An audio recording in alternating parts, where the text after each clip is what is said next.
மக்கள் தொலைக்காட்சி நேயர்களுக்கு இனிய வணக்கம். தெய்வீக கீர்த்தனையில் திருமூலரின் திருமந்திரம் முதலாவது தந்திரம் 60வது பாடல். ஆகமத்தின் சிறப்பு என்ன என்பதை நம்ம பார்க்க போகிறோம். இந்த பாடல் ஒவ்வொரு அடிகளிலும் ஒவ்வொரு ரகசியங்கள் புதைந்திருக்கு. இந்த பாடலை என்ன அவர் சொல்ல வந்திருக்கிறார் என்பதை பார்ப்போம். இதோ திருமூலரின் பாடல் அடிகள் வருகின்றன. அண்ணல் அருளால் அருளும் திவ்யாகமம் விண்ணில் அமரர் தமக்கும் விளங்காதரிது தென்னில் 70 கோடி 100,000 எண்ணிலும் நீர்மேல் எழுத்து ஆகுமே. அண்ணல் அருளால் அருளும் திவ்யாகமம் விண்ணில் அமரர் தமக்கும் விளங்காதரிது எண்ணில் 70 கோடி 100,000 எண்ணிலும் நீர்மேல் எழுத்து ஆகுமே. இந்த ஒரு 4 அடிகளில் கடைசி அடியில் சொல்லும் பொழுது நீர்மேல் எழுத்து போலாகுமே அப்படின்றார். இது நம்ம இன்னைக்கும் நம்ம சொல்லும் பொழுது நீர்மேல் எழுத்து போலாகுமே என்று திருமூலர் சொல்லுகின்ற பொழுது அது என்ன அப்படின்னு சொன்னால் நம்ம எல்லாருமே சொல்லுவோம், என்னடா நீ உன் பேச்சை நம்பி நான் வரணுமா, டேய் நான் கண்டிப்பாக சொல்கிறது இது நடக்கும்டா அப்படின்னு சொல்லுவோம். ஆனால் நடக்குமான்னா அது அவனுடைய பேச்சில் உறுதி இல்லை. அப்படி உறுதி இல்லாத செயலில் நம்ம என்ன செய்வோம்னா, அடப்போடா உன் பேச்சை நான் நீர் மேலே தாண்டா எழுதி வைக்கணும் அப்படின்னு. ஏன்னா நீர் மேலே ஒரு எழுத்து எழுத முடியாது. அந்த நீர் மேலே எங்கேயாவது எழுத முடியுமா? முடியாத ஒன்று. இதை தான் அவர் என்ன சொல்ல வர, எதுக்காக இந்த நீர்மேல் எழுத்து போலன்னு சொல்கிறாருன்னா, சிவபெருமானினுடைய நிலையை அறியாதவர்கள் 70 கோடி 100,000 அப்படின்றார். ஒவ்வொரு இடத்துலையுமே இந்த ஆகம விதிகளை சொல்லும் பொழுது விளங்காரிதுன்றார். அதை விளங்க முடியாதது. சிவபெருமானுடைய நாமத்துக்குள் புதைந்து இருக்கக்கூடிய ரகசியங்கள், அதனுடைய மந்திரத்தின் வலிமையை தேவர்களாலும் அறிய முடியாது. சிவபெருமானினுடைய அடிமொழியை காண இயலாது. இப்படிப்பட்டவரினுடைய நிலையை நாம் அறிந்து கொண்டு அவருடைய நாமங்களை ஓத வேண்டும். இப்போ ஆகமத்தின்படி 18 பாடையை அப்படின்னு சொல்றாரு. 18 பாடையும் அப்படி சொல்லும் பொழுது 18 மொழிகளையும் 18 நிலைகளையும் அறிந்து கொள்ள வேண்டும் அப்படின்னு சொல்லும் பொழுது இங்கு இவர் என்ன சொல்றாருன்னா, அதையெல்லாம் அறிந்து கொள்ள வேண்டும்.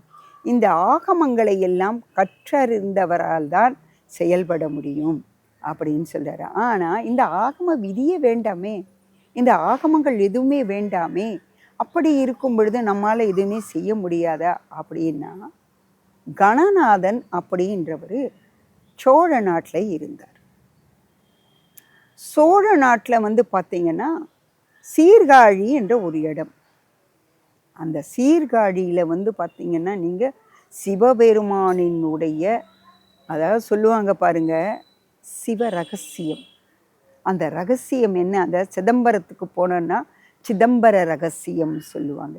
அந்த சிதம்பர ரகசியம் என்ன, அதுக்குள்ளே என்ன இருக்குது? கோவிலில் போனோன்னா நம்ம கோவிலுக்குள்ளே போயிட்டு அவர்கிட்ட கேட்கணும். அந்த பூசாரி இடத்துல, அதை பட்டாச்சாரின்னா சிவன் கோயிலில் இருக்கக்கூடிய பூசாரி இடத்தை கேட்டேன்னா அவர் சொல்லுவார். அந்த ஒரு இடத்துல அழைச்சிட்டு போய் கதவை திறந்து காட்டினாங்கன்னா அவர் காட்டுவார் அங்கே என்ன இருக்கும், அந்த ரகசியம் என்ன. ஒரு சிலருக்கு தான் அவங்க காட்டுவாங்க. நம்ம கேட்கணும் அவர் இடத்துல. முடிஞ்சதுன்னா நீங்களும் போயிட்டு அதை சிதம்பர ரகசியம் என்னன்னு தெரிஞ்சுக்கோங்க. ஆக இந்த சிதம்பர ரகசியம் இருக்கக்கூடிய ஊரிலே கணநாதன் என்பவர் வாழ்ந்து வந்தார். அந்த கணநாதன் என்பவர் என்ன பண்ணுவாருன்னா, அவருக்கு இந்த ஆகமத்தை பற்றியோ, அது என்ன செய்யணும், எப்படி படிக்கணும், என்ன செய்யணும், இதை பற்றியெல்லாம் அவருக்கு தெரியாது. அவர் என்ன பண்ணுவாருன்னா, இந்த திருத்தோணி அப்படின்னு ஒரு இடம், அந்த திருத்தோணியப்பம் என்ற இடத்துல அடியார்கள்லாம் அந்த கோவிலில் சுவாமியை பார்க்கறதுக்காக வருவாங்க எல்லாரும், சிவனை. அப்படி பார்க்க வர்ற அடியார்களை எல்லாம் திரட்டிடுவார். வாங்கப்பா நீங்கள் வாங்க அப்படின்னு எல்லாரையும் சேர்த்து ஒரு இடத்துல அமர வச்சிடுவார். அமர வச்சுட்டு, அப்பா உங்களுக்கெல்லாம் நான் என்ன சொல்கிறேன்னா, இந்த கோவிலை சுற்றி வராங்க இல்லையா, இந்த கோயில் சுற்றி வர்றவங்களுக்கெல்லாம் காலில் வந்து முள் குத்தும். அப்போ நீங்கள் என்ன பண்ணுறீங்கன்னா, இந்த இடத்துல பெரிய கோவில் இல்லையா, பெரிய இடம். அந்த காலத்துலலாம் அந்த ஒரு கோவிலேருந்து அடுத்த கோவிலுக்கு போகும்பொழுது அந்த வழி, அந்த பாதையானது செப்பனி. இப்போ நம்ம தார் ரோடு போடுறோம். இன்றைய நிலை எங்கேயோ போயிட்டோம். நம்ம சாலைகள்லாம் ரொம்ப மிக அருமையாக இருக்குது. ஆனால் அந்த காலத்தில் வந்து காட்டு வழியாக வரும்பொழுது அந்த பாதையை செப்பனிட வேண்டும். அப்போல்லாம் யார் செய்வாங்க? இந்த பணிகளை செய்யக்கூடியவர்களை சிவன் அடியார்களை தான் பயன்படுத்தி கொள்வார்கள். அப்படி சிவன் அடியார்களை பயன்படுத்துறதுக்கு 10 பேரா நீங்கள் இது போங்க, என்ன நீங்கள் ஒரு 5 பேர் இதை செய்யுங்க அப்படின்னு ஒவ்வொருக்கும் வேலையை விடுவார். அதுக்கு அடுத்து என்ன பண்ணுவார்னா, இவர் இந்த திருமுறைகளை எல்லாம் எழுத வைப்பார்.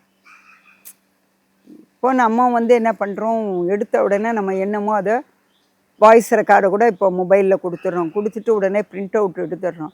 அந்த மாதிரியெல்லாம் அந்த காலத்தில் செய்ய முடியாது இல்லையா.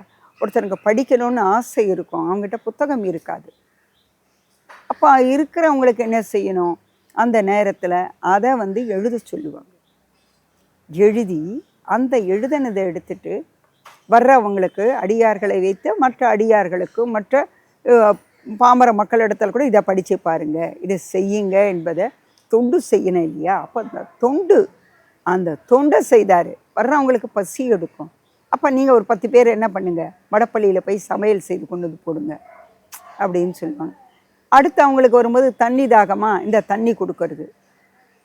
இப்படி ஒவ்வொரு பணிகளையும் சுட்டி காட்டி இதை நீ செய் அப்படின்னு சொல்லி சுட்டி காட்டி அங்கு இருப்பவர்களுக்கெல்லாம் பணியை கொடுத்து வாங்கி கொள்வார்.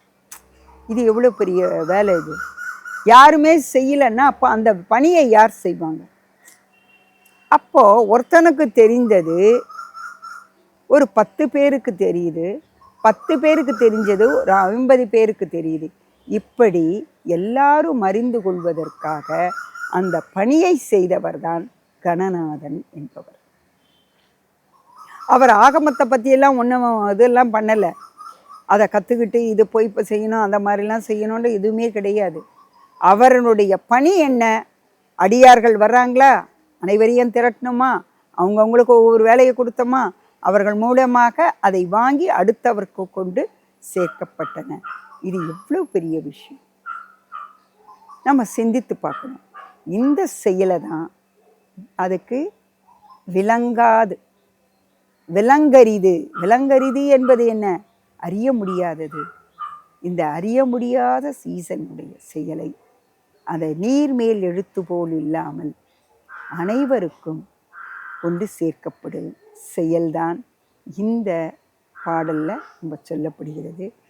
இங்கே வந்து இந்த கணநாதன் என்கின்ற நாயனாராக அவர் போற்றப்படுகின்றார். சிவபெருமான் அவருடைய தொண்டை நினைத்து அவருக்கு முக்தியை அளித்து அந்த கைலாயத்திலேயே அவருக்கு என்ன பண்ணுறாருன்னா, அந்த மலைகளுக்கு இடையிலே கணங்களுக்கு தலைவனாக அவருக்கு ஒரு பதவியும் கொடுத்திருக்காரு. இன்றைக்கும் அங்கே அவர் இருக்கார்.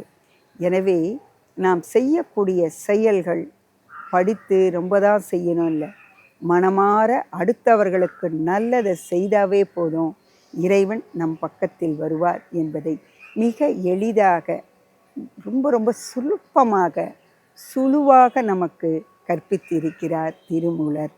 எனவே அவரினுடைய செயல்படி நாமும் செய்து பலனை பெறுவோம் என்று கூறி வாய்ப்பளித்த மக்கள் தொலைக்காட்சிக்கு நன்றி, வணக்கம், விடைபெறுகிறேன்.